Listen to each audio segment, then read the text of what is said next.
So quickly, if you think about how we're thinking about the cultural transformation, there's 4 different tracks that we're taking. First of all, we had a series of strategy and alignment culture sessions with our leadership team. So really hearing first from the employees.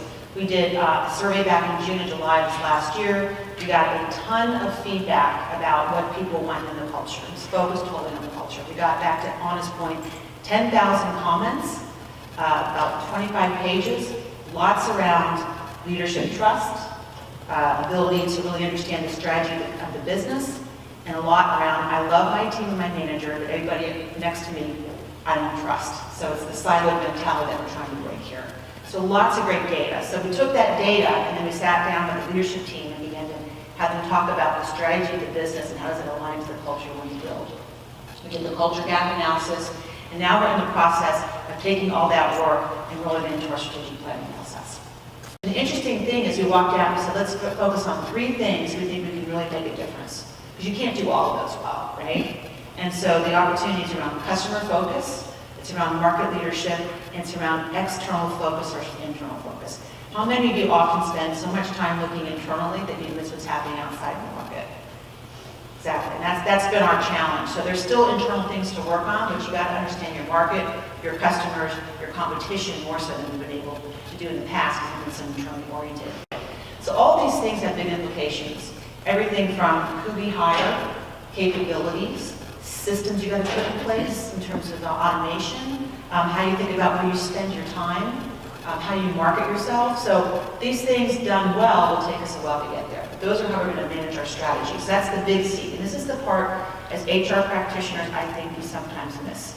We get so caught up in the culture and the values, which are very critical, don't get me wrong. But if you only do those, and you don't marry those towards where you're headed as a business, it's going to be a hollow exercise. And the other thing I would say is we have a CEO who's brilliant, who can do engineering like nobody else can, and who can do sales like nobody else can. And a lot of that strategy is up here, and he gets frustrated when people can't articulate the strategy beneath him. And so this was also a Trojan horse, if you will, to not only talk about the values of the company, but also how do we articulate that strategy in a more simple and compelling way so employees know what do I have to go work on. So marrying those 2 together is extremely powerful, and I would encourage you to bring those together and not just make it a pure values exercise. So we've gotten them together and we've created a culture strategy map which talks about what differentiates our products, who are our customers, what counts in the market, what's our pricing model, all those things that help you therefore then pick your priorities and then you can begin to fashion a culture around that. So we're working on our vision, mission, values, and strategy. So we're in the process of bringing now that team together with the final outputs, and then we're working with all of the different work teams to then begin to talk about what is the strategy and the culture and how do we have them embedded into there. So I guess my advice for you would be, first of all, it has to be both organic and leader-led.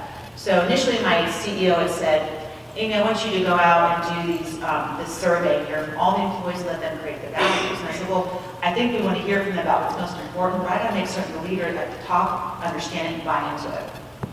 The other thing we've done is also gone out and done a bunch of listening tours. Because sometimes you'll see data on paper and you'll see comments, but they aren't brought to life unless you go out. So I've done at least 30 roundtables in addition to my peers in Dublin and India and Culver City and Draper, Utah, and Singapore. And what's interesting to me is we sit down and do these culture roundtables. People are not just talking about the integrity they want to see, the leadership alignment, but they're also talking about really simple fixes to things around systems and what kind of tool are we using to manage our knowledge management. I mean, things are just like, and even people said they need to get a budget rolled down to them. Like some things, it's like care and feeding, it's like oxygen. So those are great ways to hear from employees about things that are easy fixes. It gives them confidence that we're really serious about making the change. So it's been even more of an organizational effectiveness exercise for us beyond just the strategy and culture piece. To do it right, it takes time. So we kicked this off actually March of last year, did the survey in June and July, did all the listening sessions, and we're going to continue to do them. We're going to call them conversations now going forward, and embedding them in our everyday operating cycles, much like I talked about the cadence piece. And now we're going to have the leadership summit with our top 80 leaders to come in May to have them actually be a part of the strategy and going into the organization.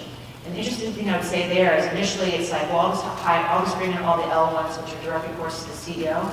and the L2s at their next level, but not everybody's created equal, because some groups need to be in there more so than others. So as opposed to a spray and pray and everybody comes in together and gets baptized, it's being more of a working session with people that represent product, customer, marketing, support, sales, to help really work through the strategy and how to make it real. So that's when these sessions become real, as opposed to just having everyone come together and with a piece of paper. It's going to be real working sessions. And then therefore it's going to be work. And I would say that for cultural changes, it has to be purposeful. If it's accidental, it will be easy because you don't have to really worry about it, but you won't get the results. So it requires us to be very purposeful about how we measure and manage this, how we have a constant drumbeat of conversation, how we get leaders out to listen. So for those who know about security, it's a hot skill, kind of like SOX was like 12 years ago. And you don't curate it overnight. It's something you have to really grow and learn and actually do. So we're doing a couple things. Is one, we're looking at early career talent and bringing them in and having them do a kind of apprentice work so that you can learn the craft of it.